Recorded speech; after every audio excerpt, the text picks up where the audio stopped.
Hey guys, I'm Nath Martyn, the Whisky Scribe. I'm a whisky enthusiast and I love all things whisky, but taste is subjective and there are a lot of different whiskies out there. So whether you consider yourself a connoisseur or you just want to understand more about whiskey, let's explore it together. If you want to see more from me, consider subscribing. I put up new videos every week. And if you enjoy this video, please give it a like. It really does help me out. This week is actually it's a different tasting this week. It's very special to me because today is actually my 40th birthday. And I wanted to have a really special whiskey for this. I didn't want to just have something expensive, something that just was on my list to try. I wanted it to be something unique. So I've been holding on to this whiskey for 5 years. Now, I'm not somebody who stockpiles whiskey. I'm not somebody who believes in holding onto them as investments. When this whiskey was given to me, the distillery had only recently closed down under kind of controversial circumstances, which I'll cover off on another video because this is my birthday, I don't want to get political. At the time that the whiskey was given to me, the price of these bottles secondhand was going up considerably.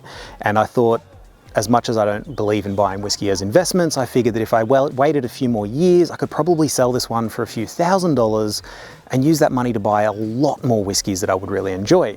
Unfortunately, somebody bought the leftover whiskey from that distillery and started selling it under that name, so that secondhand market price point sort of just plateaued. And by that point, I've been holding onto the bottle for so long, I still wanted to only open it for something special, and what could be more special than changing a decade? So what I have here today is a bottle of Nant whiskey.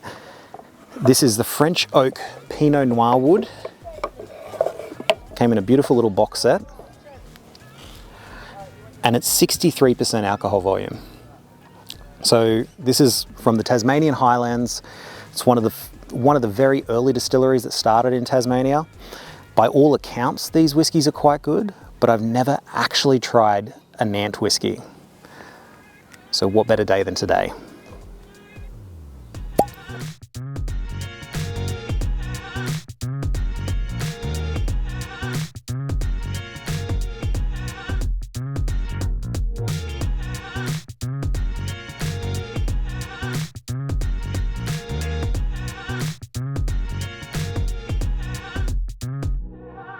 So part of the reason why I'm really excited about this one though is Pinot Noir casks can be really interesting.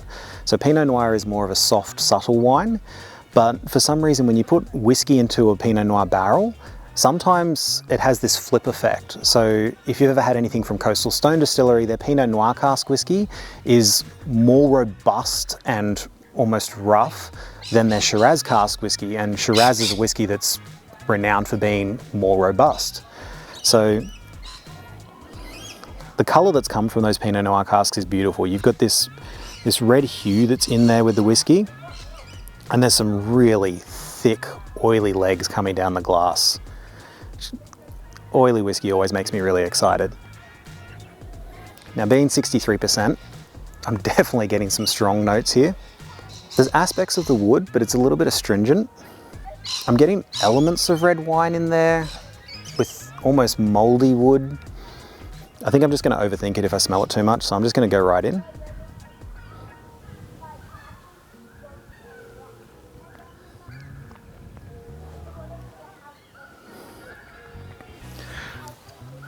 Okay, that was worth the wait. Try and imagine what would happen if bees used like wine to make honey, because that's what I'm getting from this. I am getting like this alcoholic wine honey. It's absolutely beautiful. It's thick and sweet.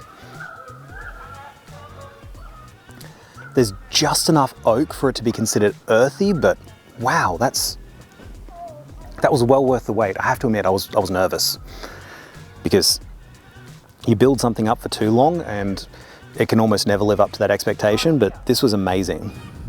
Yeah, it's the characteristics, it's 63%. The characteristics that I'm getting from the wine barrel, it's definitely those red wines, those earthy red wine sort of flavors that you get from Australian wine, but it's just up to the nth degree. It's bold and robust. It's being carried across by the wood notes.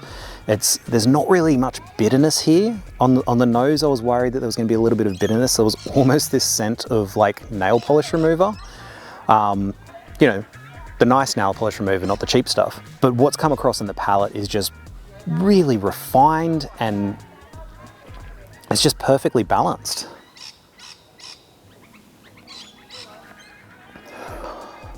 I mean, that's a really strong whiskey, but the more you dive into it, the more you find.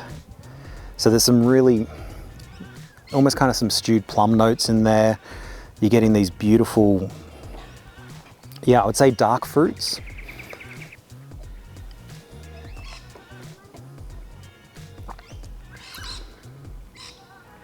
Yeah, like stewed plums, poached pear, really dark fruits, but it's just got a really bold base line. It's actually quite a shame that that distillery is closed down. But if we look at some of the notes from this, so there's a certain majesty and magic to this place that no one can quite put their finger on, and who'd want to. This land and its historic built environment, the homestead, the mill, the pond and the water wheel, have possessed me since the first moment, and that's the thing.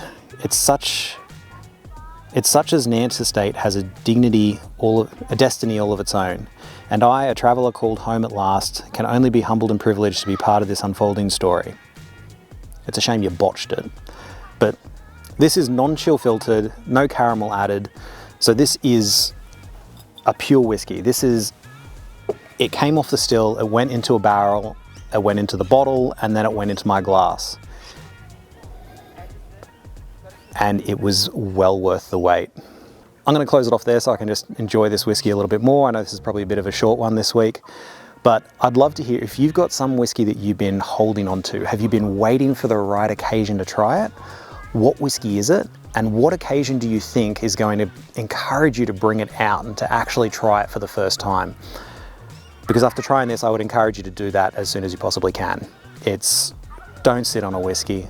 Whiskey is beautiful, whiskey is meant to be enjoyed. Just crack it open and enjoy it, but just make sure you're enjoying it with the right people at the right time. That's all from me. If you enjoyed this video, please give it a like. If you want to see more, hit subscribe. But for now, enjoy what's in your glass. I am really going to enjoy what's in this glass and slange.